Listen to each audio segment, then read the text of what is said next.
and you are listening absolutely listening to the George Espinlove Show, coming to you live from the Funny Farm.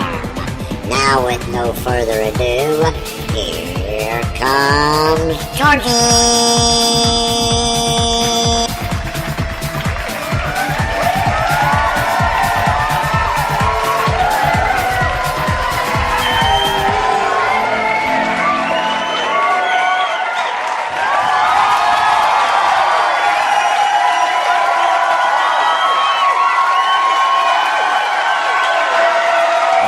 It's Friday night.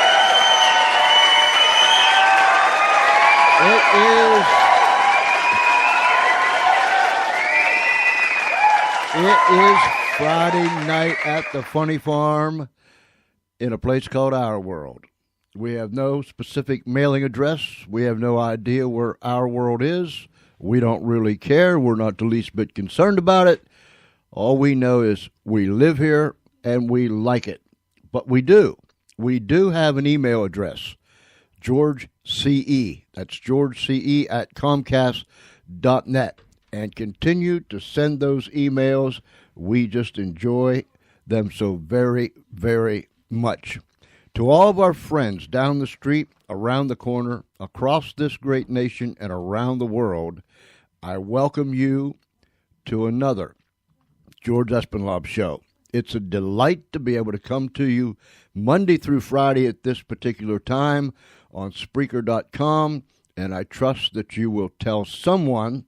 Let's see, you can email them, you can call them, you can instant message them, you can go out on your porch or your deck and holler down through the yard or across the street at them. What else? You can send a carrier pigeon. You can, did I cover just about everything here?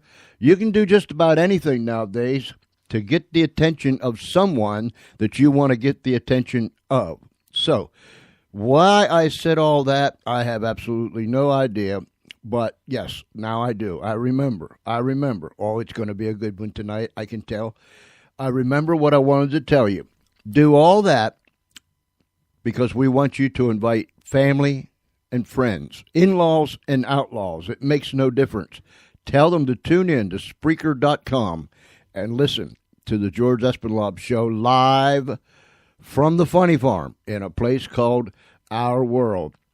We have a guest tonight, and this lady has something to tell us.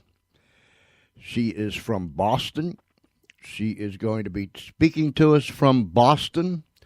And she is going to be telling us some things. I just think we're going to be riveted tonight. We are going to be riveted, and we are going to sit on the end of our seat. I put it on our show news page that this is one of those guests that might make us laugh, might make us cry, but most of all, she will provoke us to think, because there's some real meaning in the story that she wrote, and each and every one of us can glean from it. So, with no further ado, as Charlie always says, Charlie just sticks his chest out when I say that because he stands over there so proud. With no further ado, we want to welcome Dale Stanton. And Dale, welcome to the George Espinlove Show. Well, thank you, and thank you for inviting me to be on. I'm delighted. Oh, it's indeed our privilege. It is. You'll find out that here on our show, we are not. Sometimes our English isn't the best. Sometimes our sentence structure isn't right. Sometimes our pronunciation isn't right. But all in all, our listeners and we ourselves, and this whole gang here, has found out that we're just plain ordinary people, and plain ordinary people listen to us, and so I just wanted to throw that in. It don't cost you a nickel. Okay, sounds good to me. Tell us a little bit about yourself, if you would. Okay, well, I'm speaking to you today from Boston, and the half the year I live here, I was born and brought up in Boston, and the other half of the year I live in Phoenix, Arizona. I have 2 children and 5 grandchildren and a lovely husband, and so all those nice things are in place for me. I'm retired. I had worked, I had a company that I did planning for conventions and conferences that came to Boston, international and national and foreign visitors, as well as I had a tour company that spun off of that. And I'm also an RN, and I did psychiatric nursing and various other events in my life. However, this opportunity of having written the book and having the chance to be interviewed by somebody like yourself, I'm thinking of this as my 4th incarnation. Have you always lived in Boston? Yes, born and brought up here. True and true Bostonian. Not quite a Brahmin, but nevertheless, in my soul, a real Bostonian. And when did you write this book, The Hooker's Daughter? I started writing it several years ago, and it didn't come to fruition for quite a while. It was a difficult process for me to even embrace and get my arms around it. So I would write a little bit, and then I would stick it in the bureau drawer, and then I would take it out, and that was the plight of the book. Then finally, I got really serious about it and attempted to do it. And then with much encouragement from my husband, who felt that the story was too important not to put out there, he really put me over the edge of saying that I just needed to do it and no more fooling around. So it was a process over several years. When you first started, did you have any intention of taking it as far as it went? Well, that's a great question. I appreciate it. Absolutely not. The purpose of my writing it was for my son and my daughter, who when they reached their late teens, I felt that they were ready to handle what I had shielded from them their whole youth, which was what the past that I grew up in and the dysfunctional life that I was exposed to. And I had intended it to be just for them.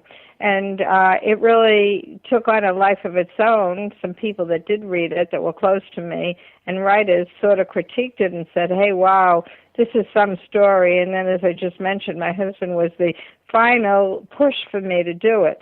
So I never realized it was going to take on the life that it has taken, nor the journey that it has put me on. I just was not prepared for the response and the appreciation of the story, and I was just address that quickly by saying that I think that because my transparency was so obvious and what I wrote, that many people were struck with the honesty and really could relate to it in their life situations.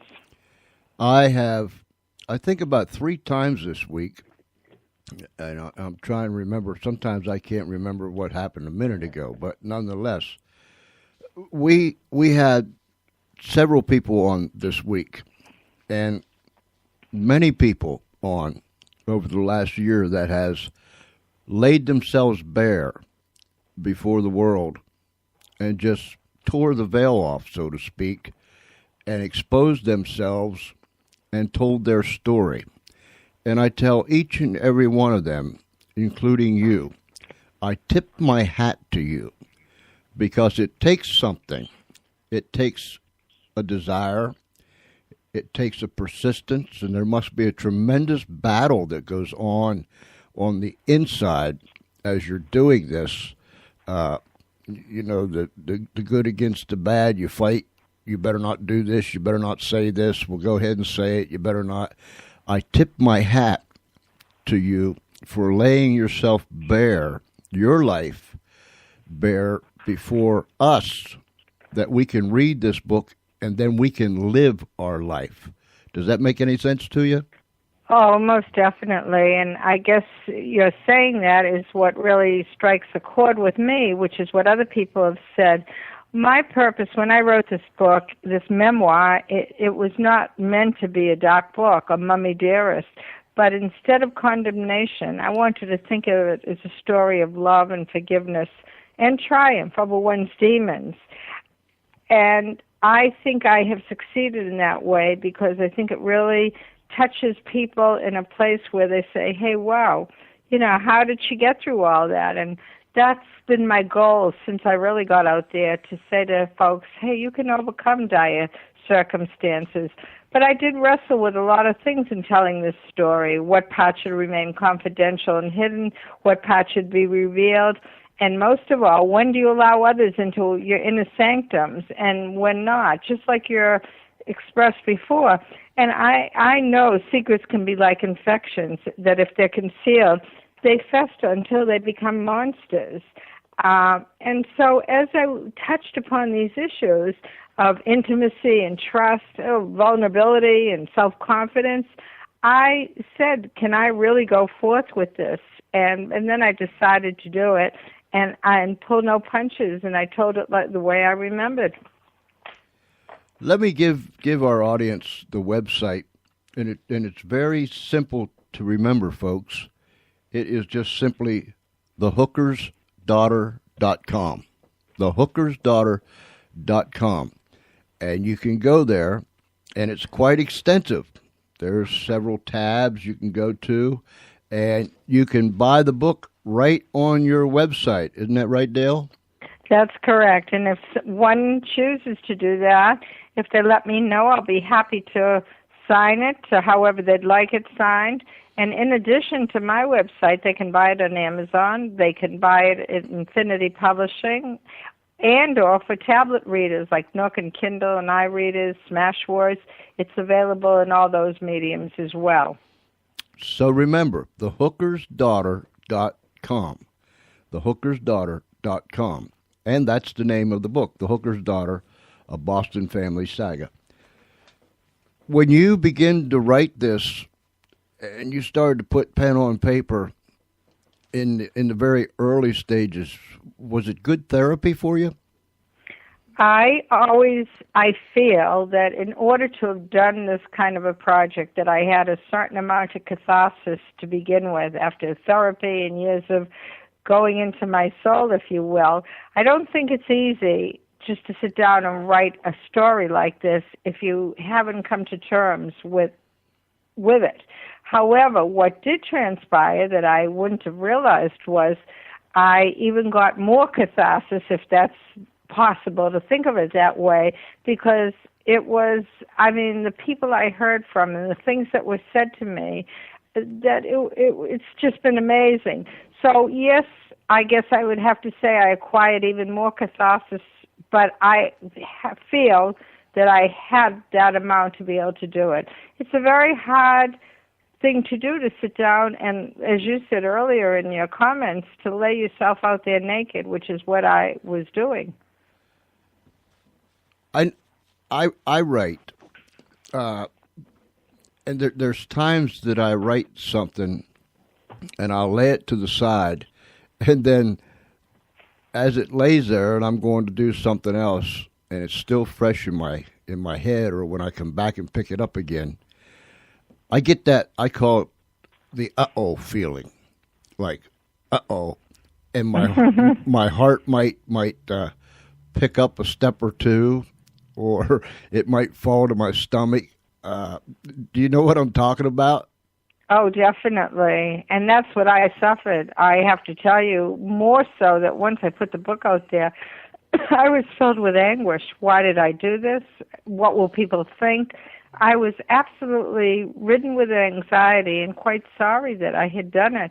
And it really put me into a place that I never expected the struggle to be like that.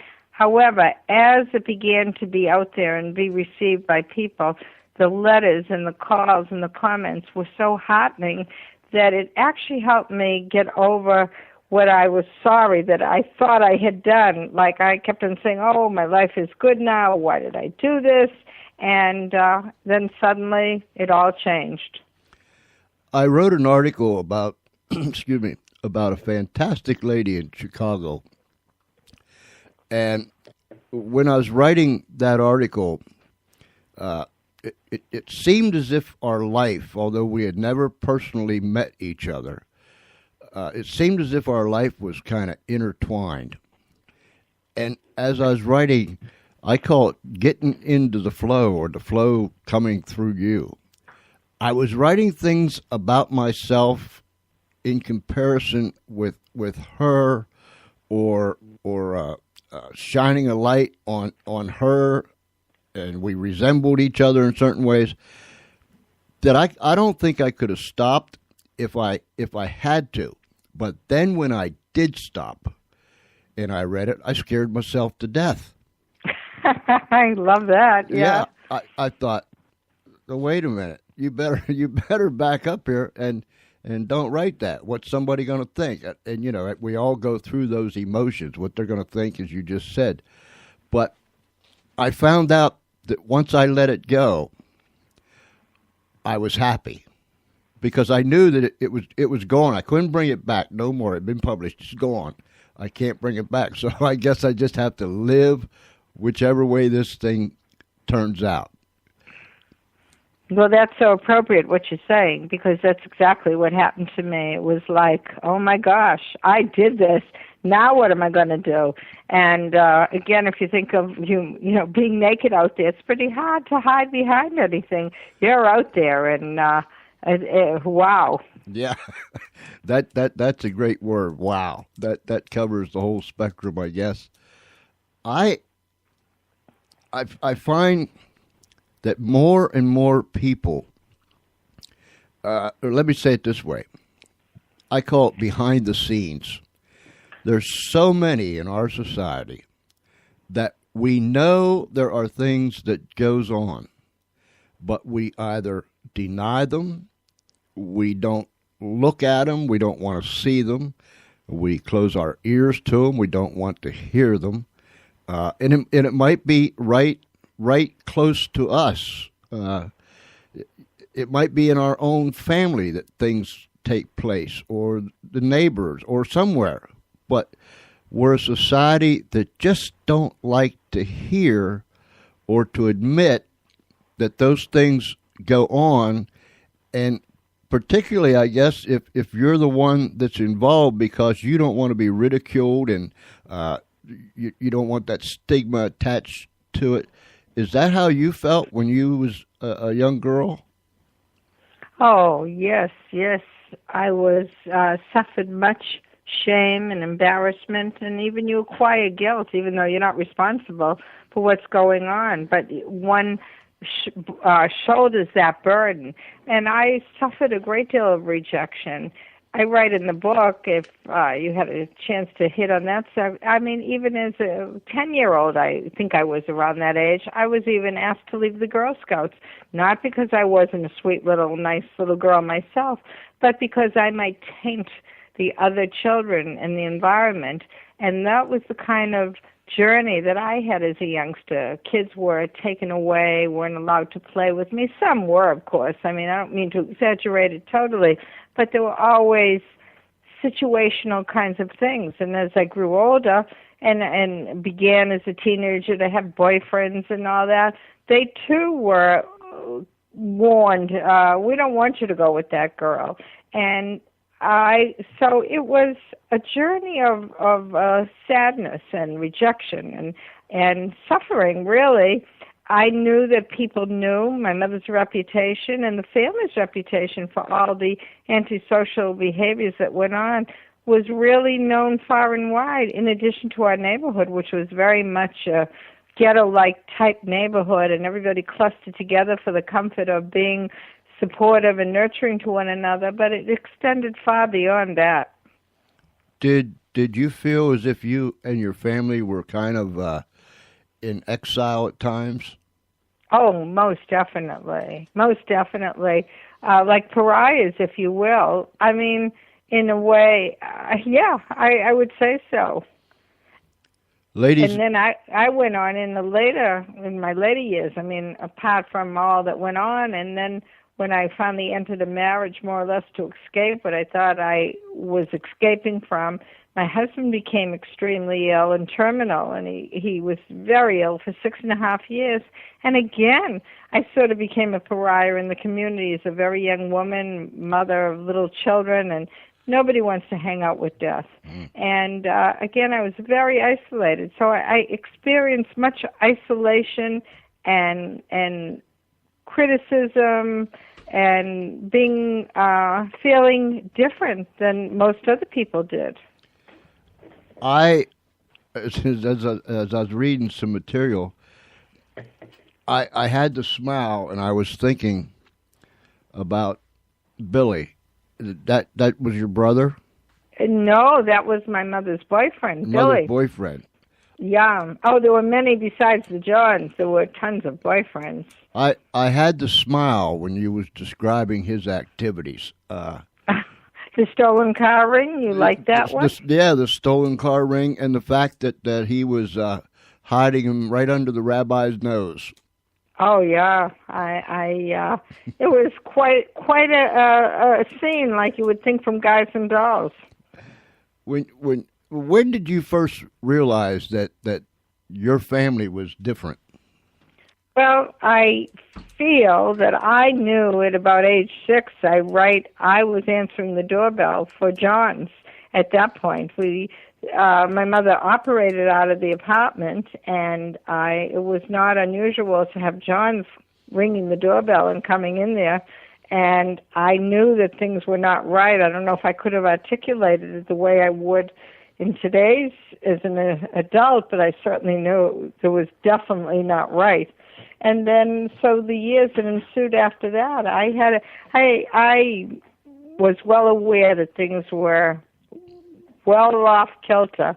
My mother shoplifted, scam checks, a stolen car ring was going on, all kinds of, and boyfriends in and out of our lives, so all kinds of things were going on. And then my sister, if you recall reading in the book, I was 9 years old, and she came out as a lesbian. And we're talking 60 years ago. Hello. Uh-huh. There was no such thing as gay pride parades and marriages and adoption or having children within the gay community. And here she was with a very masculine persona and very scary at that. And my heart was broken. I was 9. She was my mentor, my savior, if you will. She played with me. And all of a sudden, she became, and I'm being cruel by saying it, but I didn't know better. She was suddenly a freak and dysfunctional. Well, eventually, she ran away from home, and the police found her, and they put her in a convent. And then in those days, they didn't know what to think of being gay, a lesbian. They put her in a mental institution for observation, and it's clearly she was not crazy. And then she became homeless, and she dug her way up out of, if you will, kind of the gutter. And so it was one thing after another. I mean, I kept on losing my breath, if you will, and getting knocked down, and everybody around me was kind of not functioning on a level that we in society think is the way to go.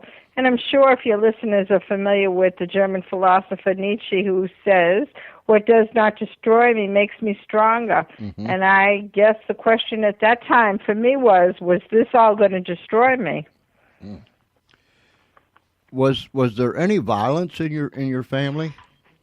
No, I would say there was not violence.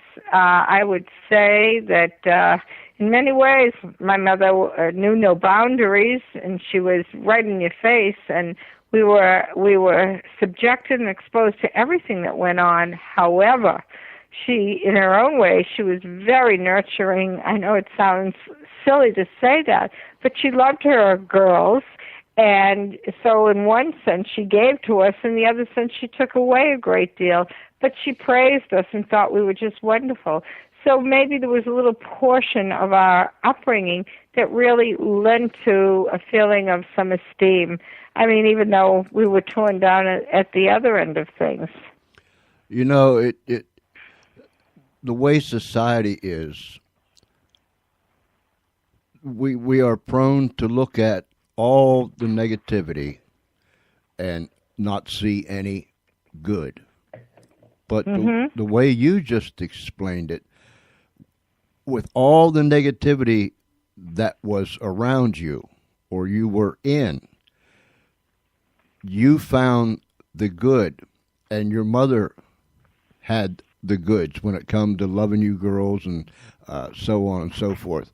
Most people just overlook those things or don't even look for them, don't you think? Oh, I do think that, and many people are very angry at my mother after they read the book, or my father, everybody. They're very angry, but it's difficult to sort through the different things. My relationship to my mother and my father was very complex. My mother, as I just said before, was unable to set boundaries. We kids, my sister and I, were exposed to all her indiscretions, and we were cajoled to participate in her lying and her manipulations. And we lied about her activities to our father. We acted like props during her shoplifting episodes. I mean, that, on the other hand, she was very nurturing and did the best she could. She was a kind and sensitive person, and she taught us also to be kind and not to shame others, despite that she might have shamed us. We might have felt shame. And the thing that I think that saved me through not being, I mean, I judged her, absolutely, but I knew that she cared for us, her family, and I truly, truly believe that she saved us from poverty. She was a survivor, and I couldn't help but admire her spirit. And so she passed on that joie de vivre, if you want to think of it that way, to live life to the fullest and seize the moment. But more important, I perceived that she was really saving us. And so I loved her for that. That's amazing. How was school? How was school? For me? Yes. Well, I think that was in part keeping myself. I at a very young age, I realized that I needed to stay strong and that there was not going to be anybody there for me, and there wasn't. And so in terms of attending school and being a student, I was determined to do well, and I did. However, let me say, when I graduated high school, I got through it very nicely. Nobody said to me, I mean, my parents, hey, what do you want to do? Do you want to go to a business school, learn to type, or do you want to go to a college? Or I didn't see that I had any options. And I think it's really, I think of it now, it's easy for me to reflect back on the past. I didn't have any tools. Sure, I had, having gone through school, but I was fearful of going out in the world emotionally. I was afraid that I would fall because I was exposed to so much, and yet I knew so little. I was a pseudo-sophisticate, if you will. And I'd like to share one of my favorite quotes with you, and maybe it reflected how my journey then went on. And it was Christopher Robin who said to Winnie the Pooh, "You are braver than you believe, stronger than you seem, and smarter than you think." Mm-hmm. And I relate to that. Maybe that was me. I bit the bullet, not to sound trite by saying that, but that's how I saw what I had to do. Ladies and gentlemen, go to thehookersdaughter.com, thehookersdaughter.com, and there, as this little boy that used to cry out for the newspapers, you can read all about it. And you can get the book, and you can go to Amazon and get the book, and Barnes & Noble and get the book. But do yourself a favor and get the book, because there's some real life inspiration in there that can help each and every one of us. Do you believe, Dale, that there are a lot of young people that are in homes that their dreams are literally crushed before they even have time to get out the door? Oh, I do think so. Yes, I think the discussion has always been, is it nature or nurture? And I think that intrinsically, I do believe I was blessed with a certain strength. But I encourage all your listeners and people to be strong and stay strong and keep your eye on the ball. It's like the tightrope walker, and he goes across the wire, and he keeps his eye straight ahead, and doesn't veer because it would be dangerous, of course, he would fall. And it's only when he has to make the turn that it becomes really tricky for him. And that's how I like to think about it. You just need to keep steady. As I grew older, I wouldn't have articulated that at age 6, but I saw my life as falling off a bar stool dead drunk, or it could be for other people drugs or whatever, or forging ahead. And I did make the choice mentally to forge ahead. And I had a lot of ups and downs and a lot of failures. But as we all know, failures sometimes can help you as long as you can maintain the strength to gather your wits about you and get up and do it all over again until you get to that point. And I always, I go out in presentations to groups, and the name of my presentation is Rising Above Circumstances. And I'm a believer, and for those folks that are listening that are familiar at all with the Bible, my feeling is a quote from there, that if you save one person, you save the world. And that's how I like to think of what I have to say.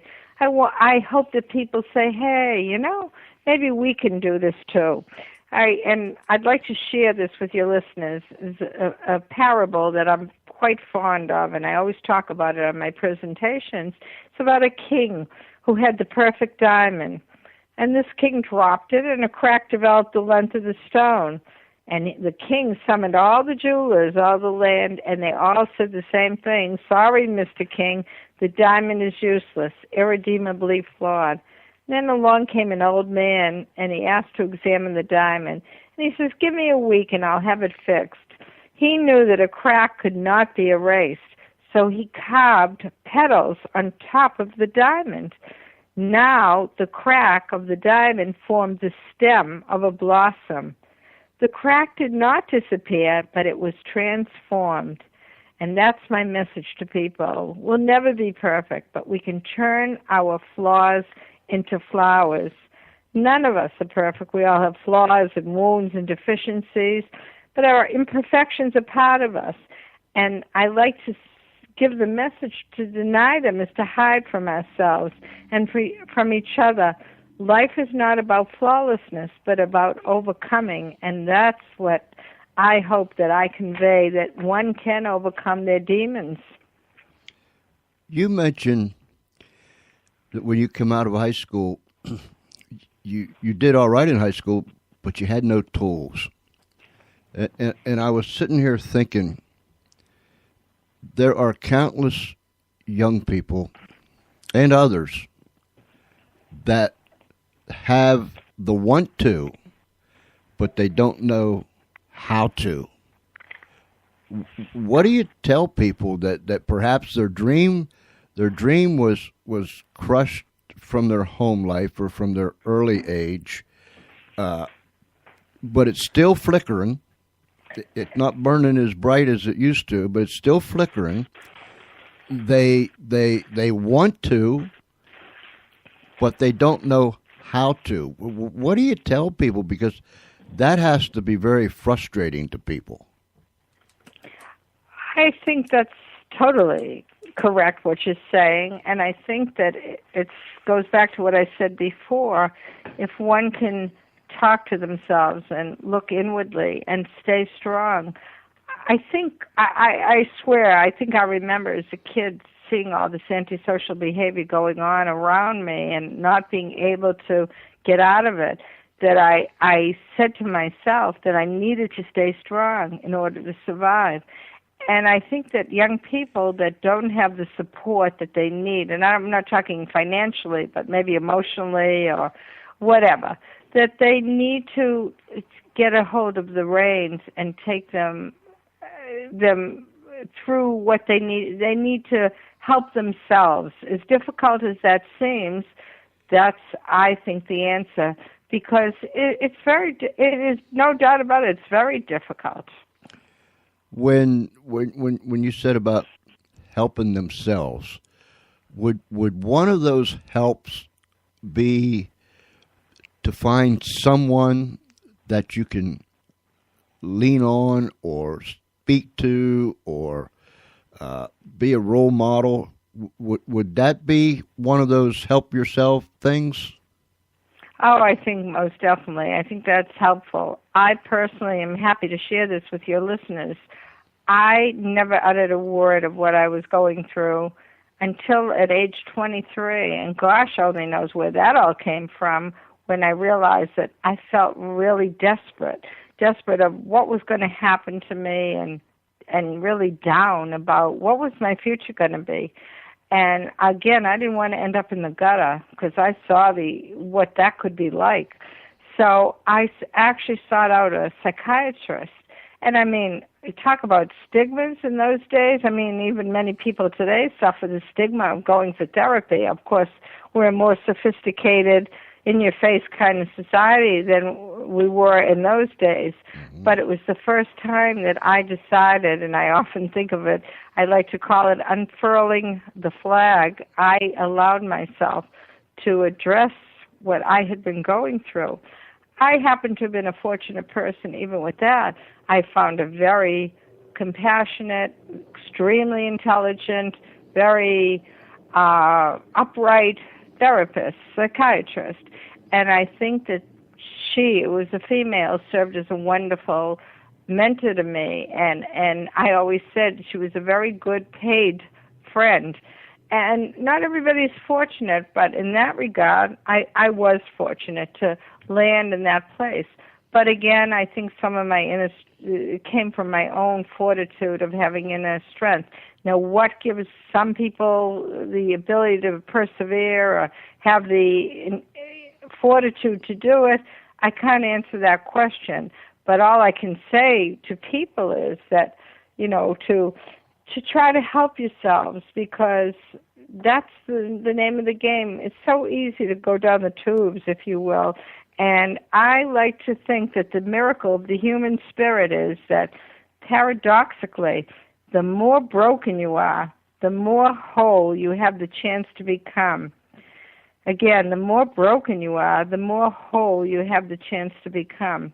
And I think that if people look at that as a journey for themselves, that they, in fact, can overcome obstacles that are difficult. One of the things before I titled the book The Hooker's Daughter, which of course is very appropriate, if you will, I was going to call the book Baggage I Did Not Pack. And think about it, so many of us have baggage that we didn't pack. And once I of course called it The Hooker's Daughter, but once I recognized that, hey, this is not baggage I did not pack, I just have to help myself, because otherwise your life is wasted. And we all know the journey is a very short one, and it flees very quickly. And one must look at themselves and be kind to themselves. I like that you said baggage that I didn't pack. Isn't that great? Yeah, I like that. I know I'll remember that. Yeah, I mean, I liked it too, and by even doing the book, I mean, because I had always kept to myself everything, and I knew there was plenty of gossip, even well into my adult life, and even when I moved away, and there was always gossip around who I was, what went on and so forth, and there was always a lot of strife for me. And finally, when I did do the book, it was suddenly no more secrets, no more baggage that I did not pack. I mean, that's certainly late in my life that I did that. However, I wouldn't let that sabotage my life as best as I could. I mean, I suffered internally. I always say that I have scars, but they have faded far more than I could have ever hoped for. So I'm very grateful for that. You know, as people, we're the cruelest animal there is on this entire planet. But I've heard them say over and over and over throughout my life at different times, well, he'll never amount to anything because his mom or his dad, or she'll never amount to anything, or they're going to end up just like their mommy did, or their daddy did, or their brothers did, and the whole family, and blah, blah, blah, blah, blah, blah, blah. You know, them lips that are flapping like a billboard in a windstorm. But when you write a book such as you wrote, and you speak to people from all different walks of life, that has to say something to people that said those types of things just about you, don't you think? I'm not sure exactly what it is you're saying about me. When people repeat that, or let me understand it better, so I can respond to what you're saying. When people would say, well, she'll never amount to a hill of beans, or she'll end up just like her mom, or the way that people talk and gossip and so on and so forth. When you wrote your book and you speak to people in public, those people, the ones that are left, and they know how things turned out for you now, your life has to look right back at them and tell them, without words, you were so wrong in saying what you said. Does that make it any better? Yes, I get your point now. Most definitely. That goes along with the lines of, in the beginning of our conversation, that people would pull friends away, little kids, and as they got older, more of that went on. And even as an adult, the behind-the-scenes finger-pointing always as though being tainted. And that's a terrible feeling, that shame of being a tainted person and the gossip and all that. So, yes, I kept on. I used an example the other day. If you think of a chalkboard, and I know that's been said before, and scratching your nails down at that sound, well, that was me, scratching that chalkboard, trying to dig my way out of all the problems and the dysfunction that surrounded me completely. So, yes, I think it's not a question of I fooled people, because in the end it didn't matter. What really mattered was how I survived and how I built a quality life for myself and the people that I love around me. So in today's society, I'm sure I would have been removed from the home in those days and placed in foster care, because it would have never flown. However, I also believe that it was just the times. It just didn't happen. And I wouldn't be here in this telephone call with you now. Who knows what would have happened, you know? I sort of believe that we're meant to be where we are because of whatever. I mean, I'm sort of a God-fearing, believing person, and I believe that our destinies are decided for us, and we try to do the best we can within that sphere. Do you feel that there are too many in our society that will use their bad situations or their past situations as excuses for not doing anything at all? Unfortunately, yes, I do. I've seen people that have not kind to themselves, and that they use that. I don't want to say it's a cop-out, but again, as I said earlier, with that quote from Christopher Robin, I mean, hey, come on, guys, whoever you are, you can do it. You can be, get a hold of yourselves and do it.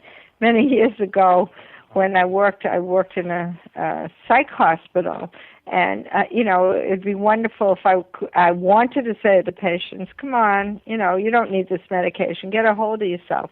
Well, that's not really realistic.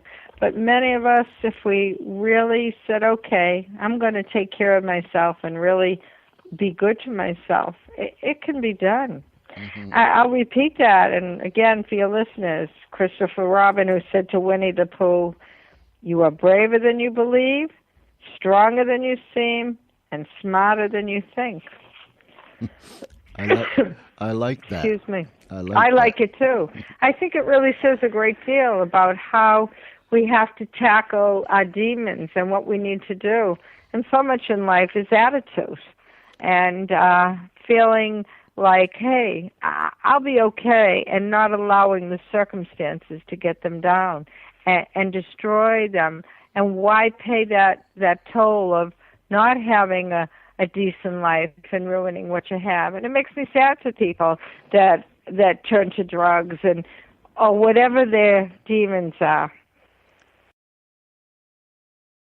One of the things about writing this book, I have been blessed far beyond than I would have ever, excuse me for coughing again, I'm sorry, than I would have ever did.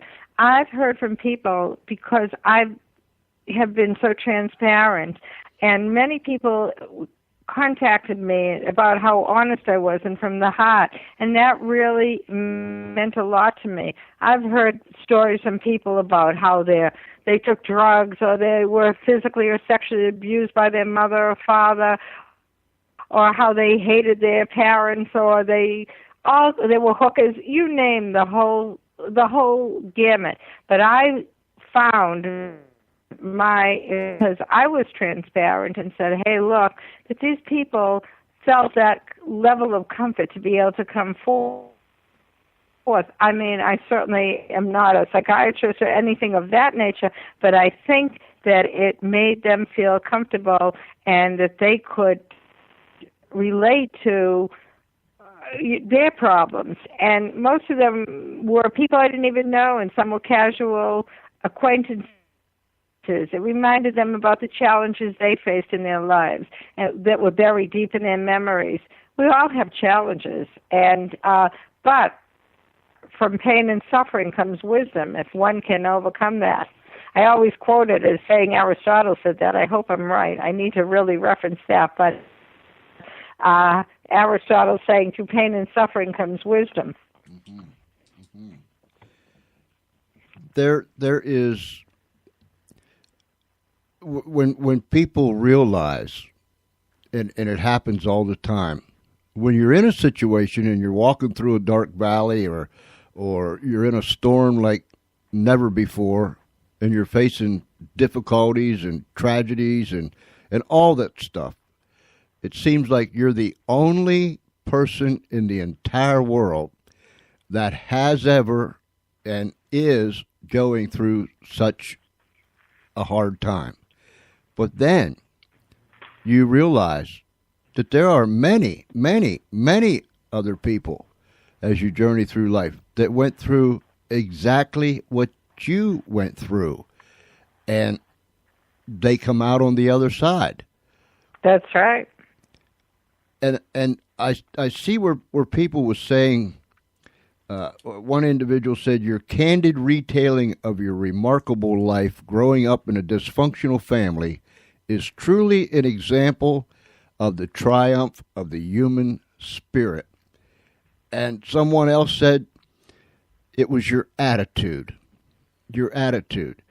And I believe, correct me if I'm wrong, but I believe each and every one of us humans have those ingredients built into us that we either can or we won't. I think what you're saying, those are two very important words. We either can or we won't. Mm-hmm. And that, I think, is such a key to it. I mean, I think I believe we can, and those that won't, well, woe is me. Mm-hmm. Mm-hmm. I look at, and I'll be 65 in September, and I look back over the things that have been done in my lifetime. Man went to the moon. Here we are on internet radio, where when we were young kids, we didn't even think about these sorts of things. But yet there was somebody somewhere, or a group of somebodies, that got themselves together after a whole lot of somebody else has said, you can't, it's impossible, it can't be done. Nobody's ever done that. But yet through our lifetime. Look at the things that have been done because people said, I can. That's right. Absolutely. Everything that I've done, I did against many obstacles and many difficulties, but that's what I said earlier in the conversation, either fall off a bar stool dead drunk or forge ahead. I chose to forge ahead. Yeah, that falling off a bus, that hurts. Oh, does it ever?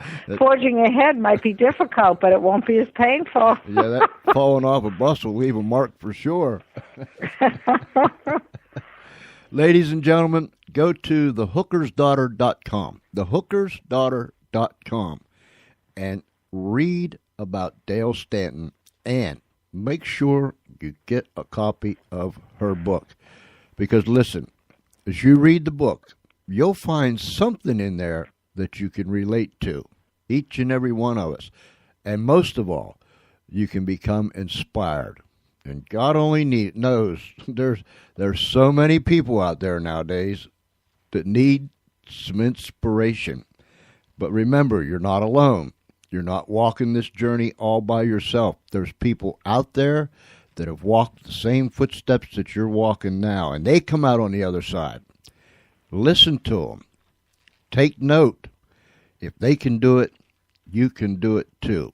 Young, old, somewhere in between, you can overcome whatever you're facing.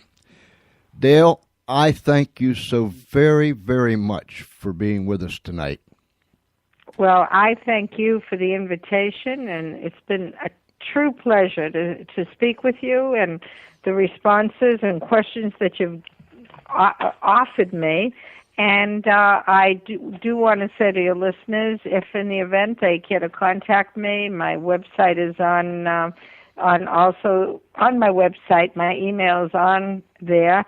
And if they read the book, I'd love to hear comments. And also, for your listeners, I have been doing many book clubs by Skype across the country. So I would be very honored if anybody wants to do that kind of a presentation with me. And most thanks to you, and I want to wish you well and good health, and happy birthday in September to you.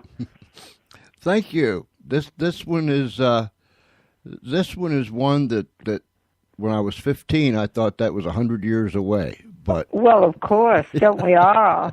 That's why one must treasure their days. Every day is a gift when they wake up, and as we get older, we really realize that not to waste their days in lamenting or not being in a healthy state of mind. Absolutely right. Thank you so much, ma'am. Our regards to your family, and stay safe, and please come back again. Much thanks to you. The best to you. All righty. Bye-bye. Bye-bye now. So there we have it, ladies and gentlemen. Dale Stanton, the author of The Hooker's Daughter. thehookersdaughter.com. Go to that website, and you can read all about it, and you can get a copy of the book. It's in Kindle and Nook also, so whatever your preference is, it's there for you. My, what a nice lady. What a tremendous individual. What spirit. What drive. That's what it is. It's the inner drive. I want to. That makes all the difference in the world. I'll be back right after this.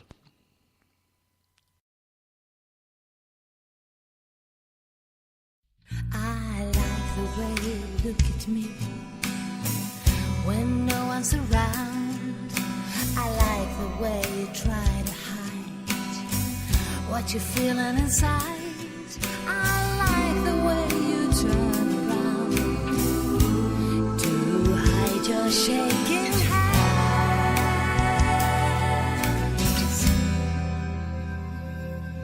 I like the sound of silence when you don't know what to say. The look of shyness when you look away. I like the way unspoken words Satan in your eyes.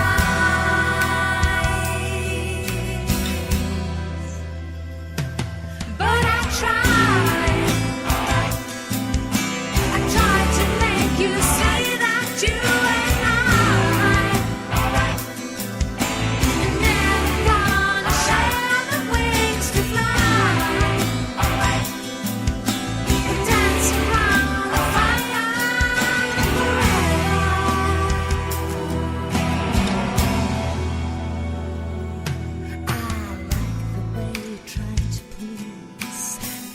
make my dreams come true.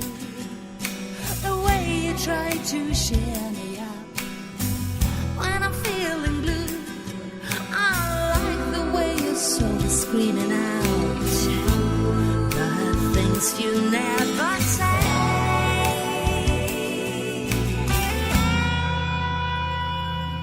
I like the way your broken heart makes you fall apart. I like the way you raise again for a new start. I like the way you shiver in the dark when your lips are touching mine.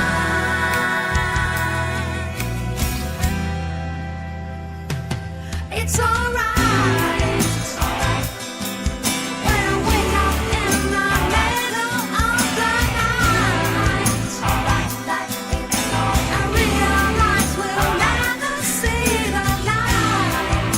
We'll dance around the fire forever.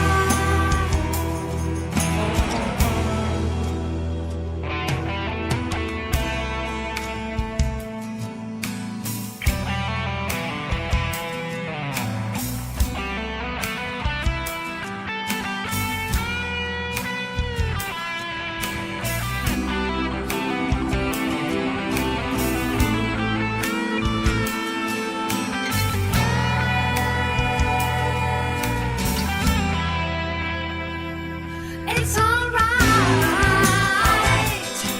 when I wake up in the middle of the night. I realize we'll never see the light. We'll dance around the fire forever.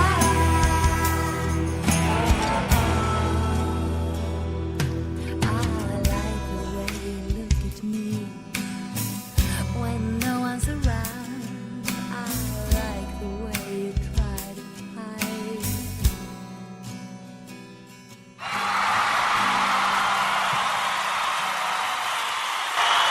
And that, ladies and gentlemen, is Strong. All right. That's the name of the song. All right. I've got a song that I'm going to play here in a little bit, but I got to go someplace else, and maybe I can get these two coincided together, you know what I mean, running parallel with one another, because one would really complicate, or complement, not complicate.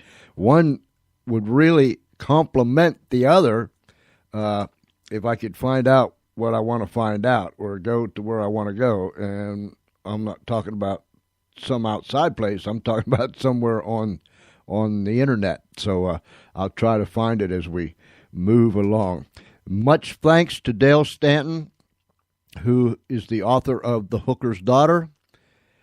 And you can go to her website, and that's what it is, thehookersdaughter.com. And we appreciate her taking the time from her busy schedule and coming to be with us. You know, the amazing thing is if your book club or your group or your organization would like to have her come and speak to you, you can do that through Skype. I mean, with this modern technology, we have the tools. We have the tools at our fingertips that if you want Dale Stanton to come and speak to your book club, to your organization, to whoever, you contact her. Now look, go to thehookersdaughter.com And there, I think you can find her email and her telephone number. But if you would like to have her come to your group or to your organization and speak to your people, and you can't find out how to get a hold of her, let me make sure here. Let me do a little, See, you can contact her by going to thehookersdaughter.com. And there is a little contact tab that you push. Contact me, put your email in, your subject, and your message. And you can get that right off to her and let her know. And I think she said that her phone numbers are there and so on and so forth. So go to thehookersdaughter.com and get her to come to your bookstore by the way of Skype, or get her to come to your club by the way of Skype, or your organization by the way of Skype. What a tremendous opportunity we have. This world is no longer big like it was when I was a young fella. This world has gotten smaller, all due to the fact that we have such great technology. I'll be back in about 32 seconds, as long or as soon as Charlie runs this. We'll take you from where you are to where you wanna be. 'Cause radio works. The radio works.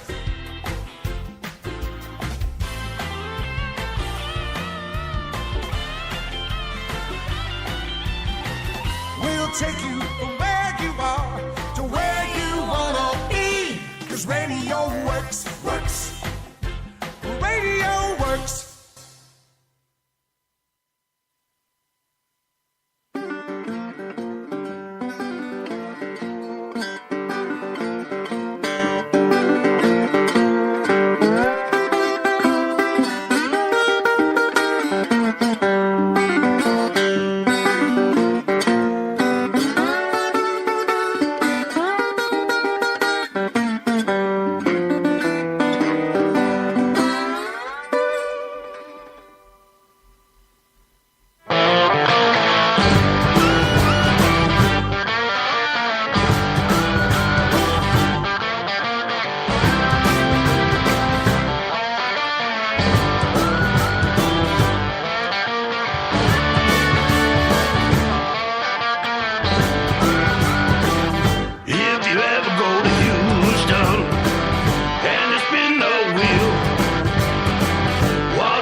Later on, when I played my song, why'd you do me like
That was Soul Train by 3 Times Lucky. I found what I was looking for. I really did. I have a song that Charlie brought back. Charlie found this song and he brought it back and he said, I want to play this. I said, okay. And usually what Charlie says, Charlie gets because, well, he's a co-host, he's an announcer, he runs the board for us, and he does all other kinds of things around here. So usually, and Charlie's in charge of getting the music for us, so whatever Charlie says, we always allow Charlie to do it. But he brought this song back. And when you hear it, you'll know exactly what it's about. And I got to sitting here thinking, well, you know, there's something that will coincide with this. And perhaps I'll read a part of it to our audience. But first, I want you to listen to this song. Because, you know, if you're over a certain age, I'll just guarantee you that you can probably relate to this. Listen to this. He's having a colonoscopy because he's over 49, and so it's time. An outpatient procedure that happens where the sun don't shine. The day before's a real aggravation. The stuff you drink is not so great. It gives you such a rushing sensation, and then you must evacuate. And then they put you face down on a table, and then you fall fast asleep. And suddenly, before you even know it, the doctor goes in way too deep. So if you're no longer a pup, then things are looking up. A colonoscopy is good for you. A colonoscopy is good for you. And what of you?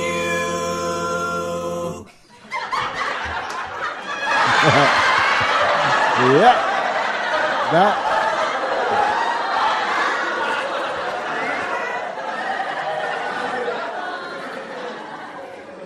Y'all were surprised, weren't you? Yeah.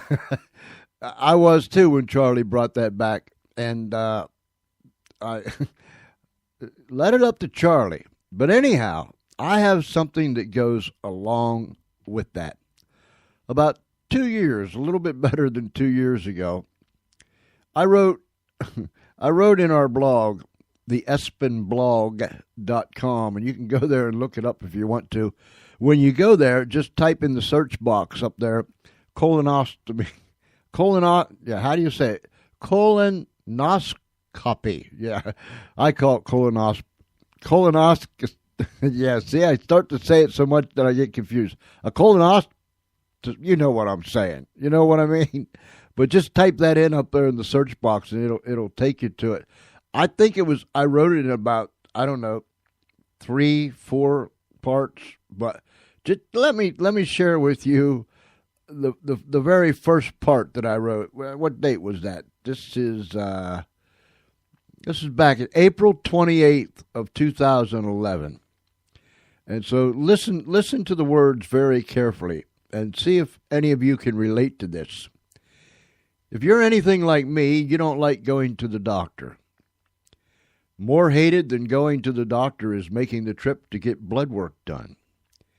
Even more hated, or perhaps the word should be despised, is going for tests.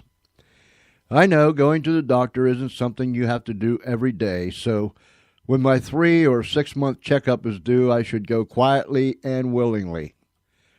It's not going to take that much time from my busy schedule, and it could save my life. I must admit that I'm not a very good patient.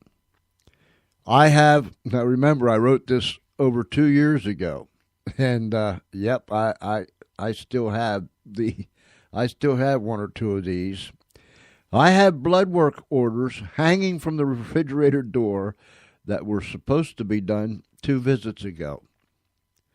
Doc gives me a new order each time I go to see her, along with the threat that she's going to inject me with some strange potion that will turn me into half frog, half fish if I don't get it done this time. When she tells me that, I usually comply with her wishes. It's the way she looks at me that convinces me that she's not only able to, but she's going to. I had one doctor that always wanted me to go for tests. First, it was a cardio light stress test after he looked at my funky EKG. I didn't resist that order after he explained to me what had happened. Okay, so the heart doc put 5 stents in my circumflex artery, and away I went. That was almost 9 years ago, longer now, and I still feel as if I'm 35, and I do. No kidding, I feel fantastic. Then he kept insisting on getting a colonoscopy. First, I told him I'd go in the wintertime because it was summertime when he suggested it. Don't mess with my sunshine, birds singing, cookouts, swimming, rainbows, and everything summertime. Wintertime came, and yep, I moved it up to springtime. With the doc yammering in one ear, my wife yammering in the other ear, and Jake yakking at me in between times, and you'll have to find out who Jake was, I finally surrendered. Doc scheduled me for the appointment, wrote out the order to get the prep stuff, and said good luck. That good luck thing kind of puzzled me somewhat. Good gravy, Doc. I'm not going on a search and destroy mission. I'm only going down the road a few miles to get this colon thing done. What does luck have to do with it? Now, you have to remember, I never had one of these things done before. Sunday at 1 p.m. was prep time. I had several bottles of something or another that I had to drink over a period of time, a short period of time. I was already griping and complaining.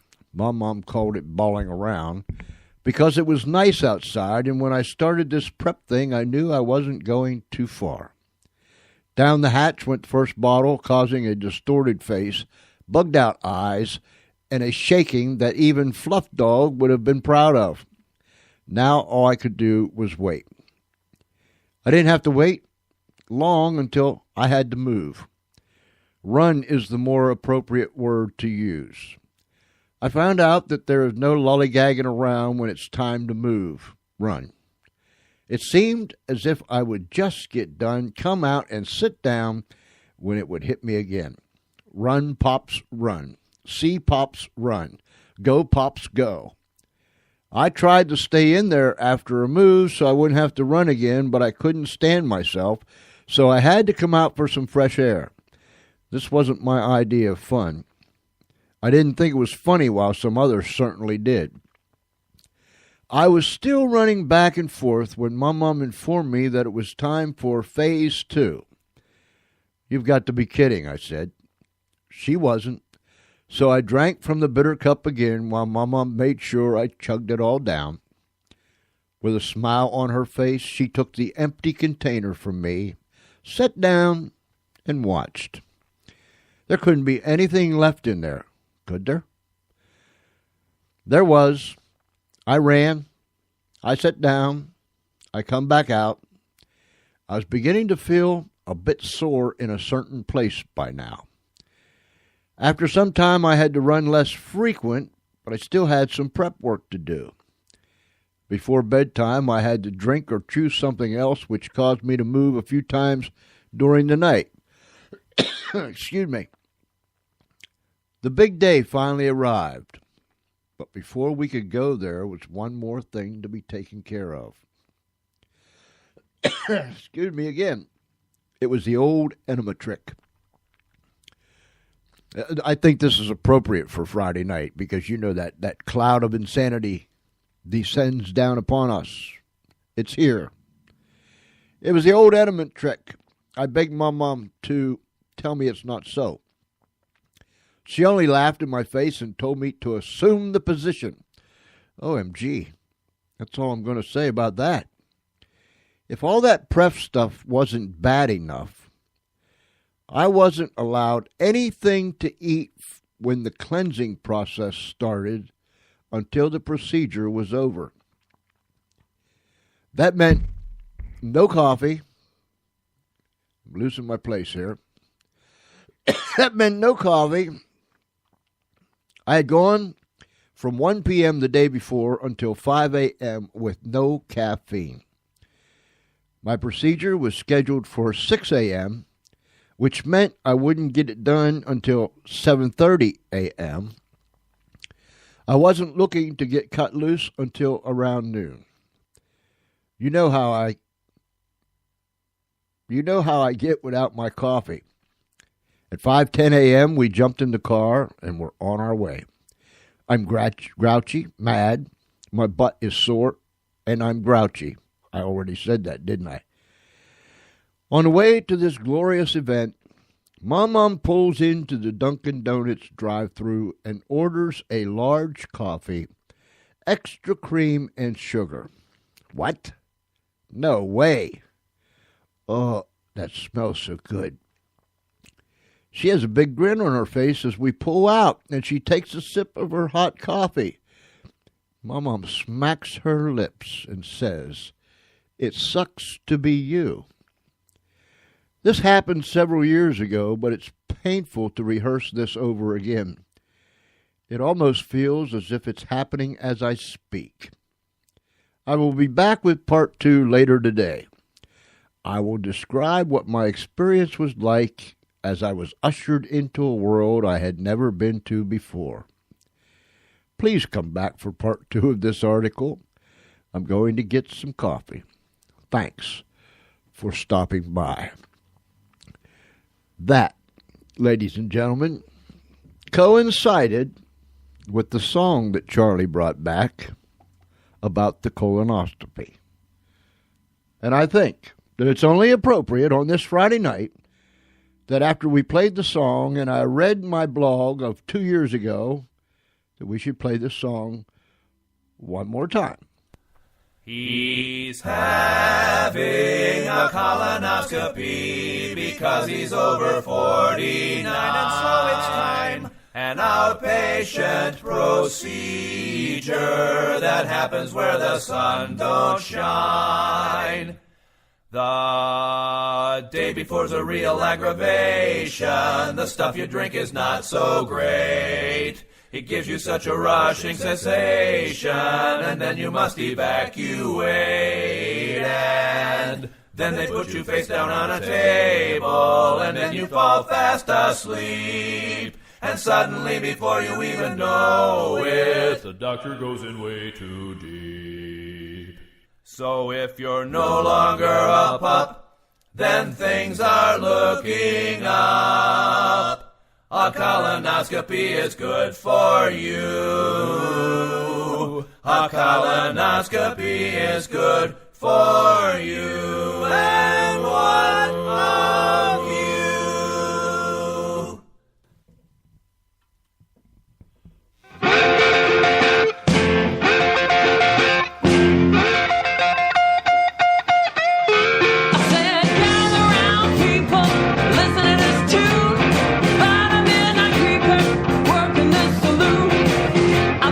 Whiskey, man, you're Scotch and gin.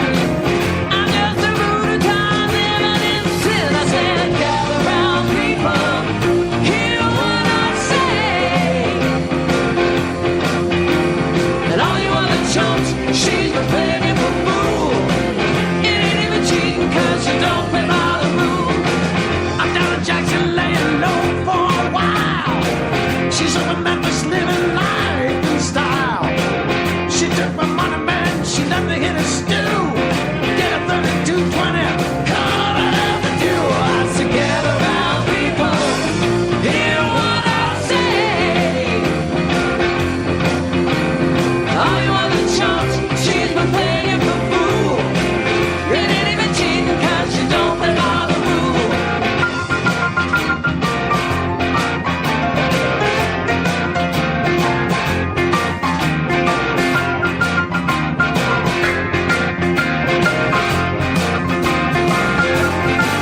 And 3 times lucky, cheating by the rules. I like that.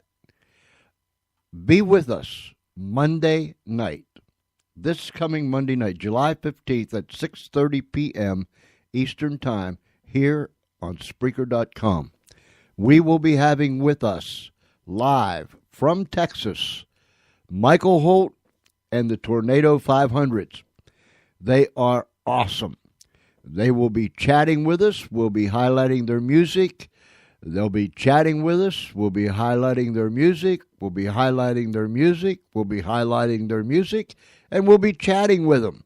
And we're going to have us a good time. So mark it down. Monday, July 15th, this coming Monday at 6:30 p.m. Eastern Time, Michael Holt and the Tornado 500s live right here on the George Espinlaub Show. And then Wednesday night, we're going to have us a young lady by the name of A.J. Jansen out of Connecticut. And this girl can sing. And I mean, she's just going to steal your heart when she opens her mouth to sing. She's going to be with us live on Wednesday night from Connecticut, and she will be talking with us, and we'll be playing her music, and then we'll play some more music and talk to her some more. And again, we'll have a great time. And we're working on a third one that we can bring on next Friday night. We don't know if we can do that or not, but nonetheless, we'll have a guest here Tuesday, and we'll have one here Friday, and we'll have some going on Thursday. So you tune in, because we've got them. They're coming. I mean, incredible people are continuing to come to the George Espinlaub Show, sitting in the visitor's seat and sharing with us around the world their music, their thoughts, their aspirations, their product, whatever they're doing. But we have them from all over the world, from every walk of life, and we're going to continue to keep them coming. So remember Monday night, Michael Holt. And here is what you are going to hear.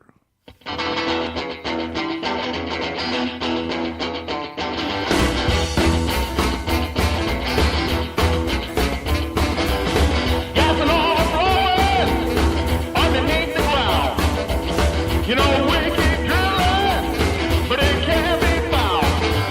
But I gotta keep working. Well, I'm trying to get on to you.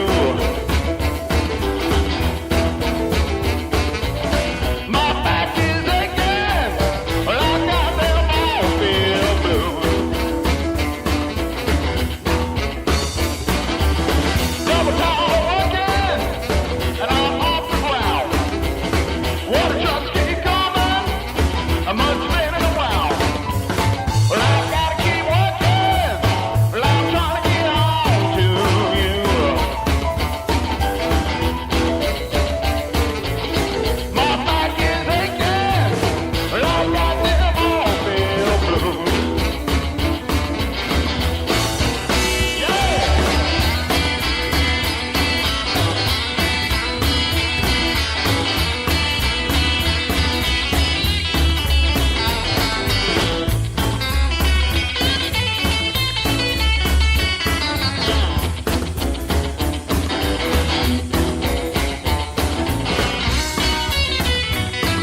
Michael Holt and the Trophy 500.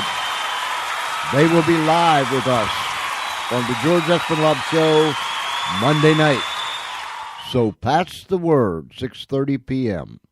on Spreaker.com. I want to say one more time, thank you, Dale Stanton, for being with us tonight. She is the author of The Hooker's Daughter, a book that she has written, laid her soul bare so that we all could see and gain inspiration from her life and how she overcame and went on to be an overcomer.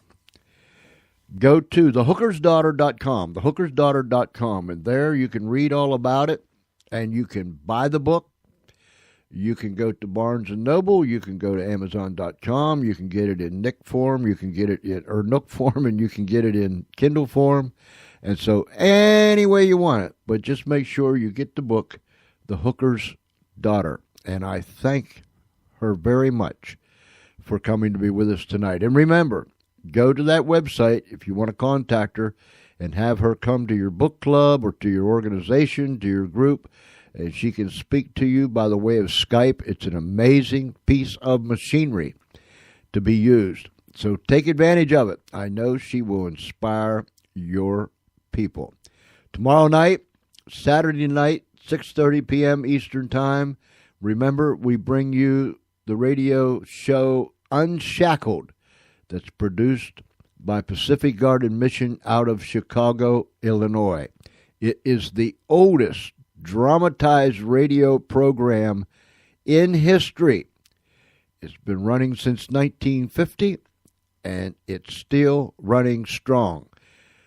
Unshackled is heard around the world through over 2,700 radio outlets, and I am so delighted, so happy that we are one of those over 2,700 radio outlets that bring Unshackled to our listening audience around the world. So tune in with me tomorrow night, 6:30 p.m. Eastern Time, a true dramatized story of a real individual.